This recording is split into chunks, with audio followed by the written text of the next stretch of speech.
তাছাড়া তোমার ফ্যামিলি থেকে কি তোমাকে কোনো শিক্ষা দেয়নি?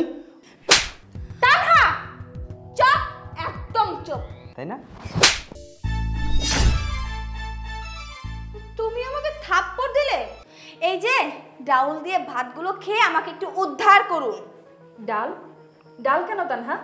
সকালে না দেখলাম শুভ অনেকগুলি বাজার করে দিয়ে গেছে, মাছ মাংস সবকিছু। হ্যাঁ দিয়ে গিয়েছে, সেগুলো আমার ভাই ভাবির জন্য, আপনাদের জন্য না। আর আপনাদের একটু লজ্জা শরম বলতে কিছু নেই? 2 দিন পর পর এই বাড়িতে চলে আসেন কেন? আপনাদের বাড়ি কি খাবারের কম পড়েছে নাকি যেখানে খেতে চলে আসেন? এত লজ্জা শরম কম কেন আপনাদের? তানহা, তুমি কি শুরু করেছো? তুমি আমাদের সাথে এত খারাপ ব্যবহার কেন করছো? তাছাড়া তোমার ফ্যামিলি থেকে কি তোমাকে কোনো শিক্ষা দেয়নি?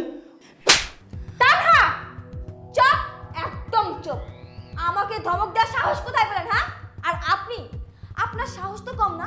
আপনি আমার ফ্যামিলি নিয়ে কথা বলছেন। আমার ফ্যামিলি আমাকে যথেষ্ট পরিমাণ শিক্ষা দিয়েছে, আর আমি ভালো করে জানি কখন কার সাথে কিরকম আচরণ করতে হবে। আর আপনাদের মধ্যে না ন্যূনতম শিক্ষাবোধটুকু নেই। যদি শিক্ষাবোধ থাকতো তাহলে অন্তত পক্ষে 2 দিন পর পর ছোট ভাইয়ের বাসায় এসে এভাবে খেতে পারতেন না। আপনার ভাই কত কষ্ট করে ইনকাম করে, আর আপনাদের জন্য, শুধুমাত্র আপনাদের দুজনের জন্য ও 1 টাকা আমাদের ভবিষ্যতের জন্য রাখতে পারছে না। 2 দিন পর পর আসেন আর কিছু কিছু করে টাকা নিয়ে নিয়ে চলে যান। টাকা নিয়ে কি করেন? নিজেদের ব্যাংক ব্যালেন্স করছেন? হ্যাঁ, শুধুমাত্র আপনাদের ভবিষ্যতের কথা চিন্তা করছেন? একটা বারো ভাবেননি যে আপনার ভাইয়ের কি অবস্থা হবে? হ্যাঁ, তোমার মতো মূর্খ মেয়ে মানুষের সাথে না আমি তর্কে যাব না।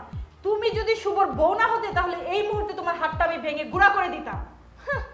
আপনি আমার হাতটা ভেঙে গুঁড়ো করে দিবেন আর আমি কি হাতে চুরি পরে বসে থাকবো? হ্যাঁ, দেখেননি একটু আগে কাকে থাপ্পড় দিয়েছি, আর আপনাকে থাপ্পড় দিতেও না আমার এতটুকু বাঁচবে না। সো কোনো কথা না বলে ডাল দিয়ে ভাত খেতে পারলে খান, আর তা না হলে চলে যান এখান থেকে, খেতে হবে না। কি ব্যাপার তানহা? হ্যাঁ, তুমি ভাইয়ার ভাবির সাথে এরকম আচরণ কেন করছো? আর এইসব কি? শুধুমাত্র ডাল দিয়ে তুমি ভাইয়ার ভাবিকে খেতে দিয়েছো? আমি তো এই খাবার দিতেই চাইনি, কিন্তু ভাইয়া আর ভাবি আমাকে বারবার করে বলতেছিল যে মাছ মাংস নাকি খাবে না। তারা তো প্রতিদিনই বাড়িতে মাছ মাংস খায়, বোরিং হয়ে গেছে। এই জন্য বললো আমাকে ডাল দিয়ে ভাত দাও, এই জন্য দিচ্ছে। বিশেষ হলে ভাবিকে জিজ্ঞাসা করো, ভাবি বলুন না। হ্যাঁ রে শুভ, তানহা বলেছিল মাছ মাংস দিয়ে ভাত খাওয়ার জন্য। আমরা এগুলো খেতে খেতে বোরিং হয়ে গেছি, তাই বলেছে যে শুধু ডাল নিয়ে আসার জন্য, আর তাই সে ডালই নিয়ে আসছে। ওর কোনো দোষ নেই রে। দেখেছো, ভাবিও কিন্তু বললো। তাই না? তুমি আমাকে থাপ্পড় দিলে? চুপ, একদম চুপ। আর একটাও কথা বলবি না। হ্যাঁ, আমি তোর গায়ে হাত তুলেছি, তো কি করবি তুই? হ্যাঁ, তুই এতক্ষণ যাবত আমার ভাই আর ভাবির সাথে যা যা করছিলি সবকিছু আমি দরজার বাইরে থেকে দেখেছি। তুই কি ভেবেছিস তুই একটা পর একটা মিথ্যা কথা বলবি আমি সেটা বিশ্বাস করব? এই আজকে সকালবেলায় আমি কতগুলো বাজার করে দিয়ে দিয়েছি, মাছ মাংস চাল ডাল, কোনো কিছু কি কমতি রেখেছি?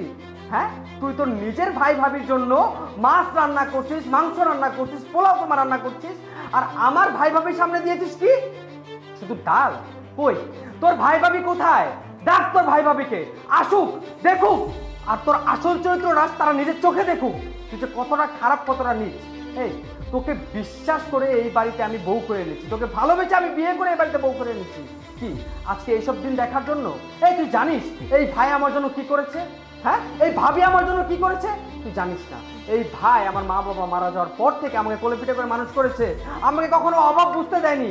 আরে আজকে এইসব পচা ভাত আর ডাল তো আমার খেয়ে বাঁচার কথা ছিল, আর তুই আমার ফেরেশতা তুলো ভাইয়ের সামনে আজকে এই সমস্ত খাবার তুলে দিচ্ছিস?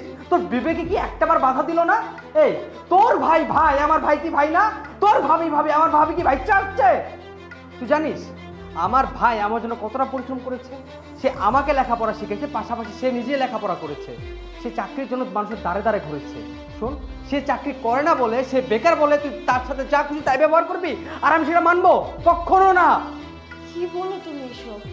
কই, কখনো তো তুমি আমাকে এসব কথা বলনি। আমি তো এসব কিছুই জানি না।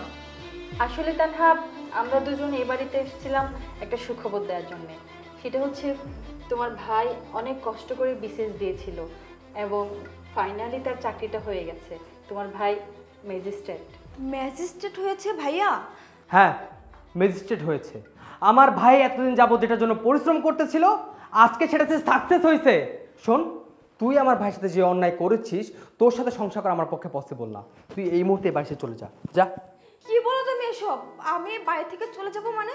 আমি এই বাড়ি থেকে কোথায় যাব? আমি এই বাড়ি থেকে কোথাও যাব না, আর আমি তোমাকে ছাড়া থাকতেও পারবো না। দেখো, আমি জানি, আমি বুঝতেছি আমি ভুল করেছি, ভাইয়া ভাবির সাথে অনেক খারাপ আচরণ করেছি, কিন্তু তুমি আমাকে মাফ করে দাও। আমাকে তুমি এ বাড়ি থেকে বের করে দিও না প্লিজ। না, তুই ভুলটা আমার সাথে করিসনি, তুই ভুলটা করেছিস আমার ভাইয়ের সাথে, আমার ভাবির সাথে। মাফ চাইতে হলে তাদের কাছে মাফ চা, তারা যদি মাফ করে তাহলে আমি তোকে মাফ করবো। ভাবি, ভাইয়া, আপনারা আমাকে ক্ষমা করে দিন ভাইয়া। আমি আপনাদের সাথে অনেক খারাপ আচরণ করেছি, ভাইয়া গায়ে হাত তুলেছি, অনেক বড় পাপ করেছি আমি।